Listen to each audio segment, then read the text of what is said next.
If you've ever felt stuck because you want something to be perfect before you put it out into the world, trust me, you're not alone.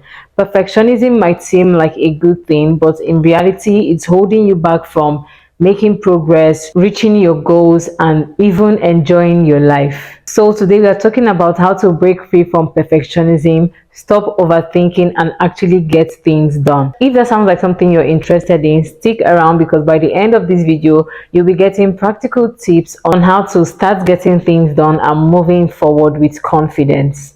First of all, what is perfectionism syndrome? Perfectionism syndrome is not necessarily a formal medical term, but it's a mindset where someone feels the need to constantly be flawless, which can often lead to stress, procrastination, and even fear of failure. The perfectionist tendencies can be both motivating and paralyzing. You might even be a perfectionist and you'll be oblivious of that fact. The ways to know if you are a perfectionist is one, you experience perfectionist paralysis. This is when the fear of being perfect stops you from taking action. The second way is if you experience imposter syndrome. This is a very common one. This is when you doubt your abilities despite your achievements and your wins. The third one is if you have productivity anxiety. This is when you feel like nothing is ever good enough. And then the fourth one is when you have the fear of imperfection. This is just basically a case where you avoid to take on tasks or projects just because you are afraid that it might not come out perfect or as good as the way you want it to be. Perfectionism can also be a blessing and a curse. When it pushes you to be your best self, it can also hold you back, making you overthink, making you procrastinate, and even feeling like you're never good enough or anything you do is never good enough. Now, let's be real. Perfectionism is not about having high standards, honestly. It's about fear. The fear of making mistakes, the fear of judgment from people, and the fear of not being good enough or not feeling like what you do is good enough. This sounds familiar, right? Now let's talk solutions. The first way to overcome perfectionism is to redefine your meaning of success, basically aiming for progress over perfection. Shift your mindset from always wanting to make things perfect to making them practicable or workable. So instead of asking yourself, is this thing perfect? You would ask yourself, is this thing effective? Instead of asking, what if this thing isn't good enough? Ask yourself, what if I never start? And also ask yourself, would I advise a friend to keep on overthinking on this particular little detail, on this particular thing, or I would advise them to move forward and start getting other things done. Perfection isn't the goal, progress is. Remind yourself that every expert that you know today started as a beginner, right? And they only became better and they only became the expert that you know today by actually taking action and progressing over time.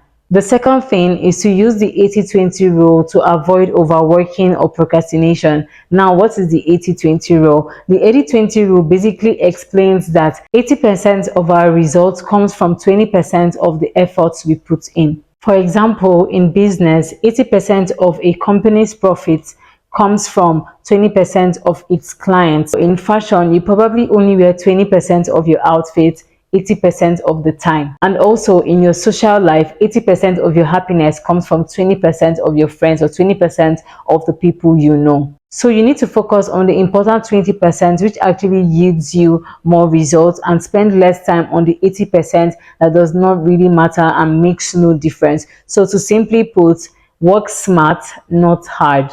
So if you're spending time on a tiny detail, you're just wasting valuable time. So instead of wasting 5 hours making a project 10% better, ask yourself, with this little detail or with this little 10% that I'm trying so hard to work on, will it make a difference in the overall effectiveness of this project, or am I just overthinking? Learn to let go of the extra little tiny detail and just focus on what actually matters. Now, before we move to number 3, I would like to make a request that you take a few seconds of your time to support me by liking this video. Please give me a thumbs up, subscribing to the channel, and also sharing your thoughts on the topic in the comment section because I would love to hear it. This will mean a whole lot to me. Thank you. The third thing on the list would be to set time limits and stick to it. Now, perfectionists have these tendencies of spending forever just working on one single task. Now, here's the trick. Set a timer or a deadline for yourself or for a particular project that you're working on, and make sure you stick to that deadline and then move on. Done is better than perfect. A 90% finished project that you put out into the world is better than a 100% perfect one that never gets seen. The fourth tip is to get comfortable with imperfection and feedback. Think about the people that you look up to or the people that you admire their work. The first project they put into the world was probably not their best and it was definitely not perfect, but they kept going, kept improving, kept getting feedback and working on their craft, and that's why they are successful. That's why you know them today. Understand that feedback equals improvement, not failure. Seek constructive criticism rather than being afraid of judgment. For a long time, I used to be scared of criticism and judgment, not only because I hated the feeling of being judged or being criticized, but also because I used to be an overthinker and I would overanalyze my work and even judge my work. And so I hated when other people would tell me things that I have already observed about my work. It just sort of makes that whole thought I had in my head about my work, the criticism I was giving myself, it made it feel real, and it sort of made me feel like what I was doing wasn't good enough or wasn't perfect. I felt like if I was seeing faults in something I had put in time into, I should be the only one to see the faults, right?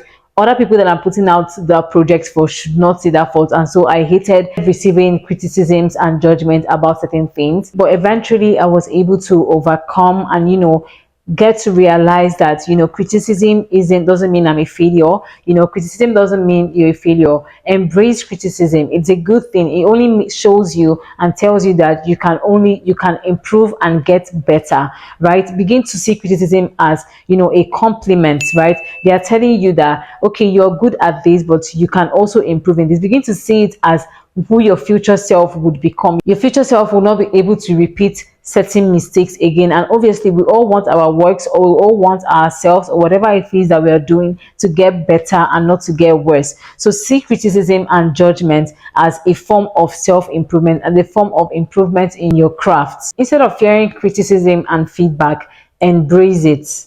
And then the fifth thing, but definitely not limited to these five, is just start even if it's messy.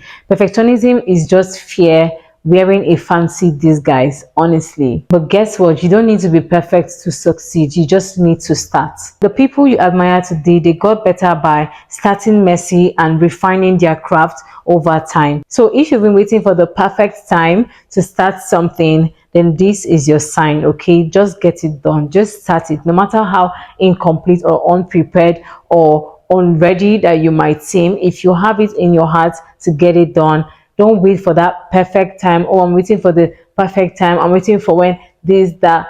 Just get it done, my love. Get it done. Take the first step today. Let go of that fear. Trust yourself and take action. If you don't trust yourself, then you should trust God. The most important thing is to just take action and just start.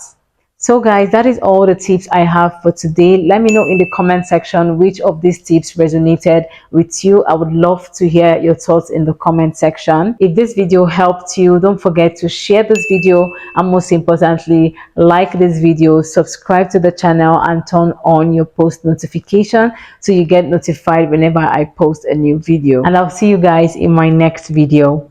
Bye.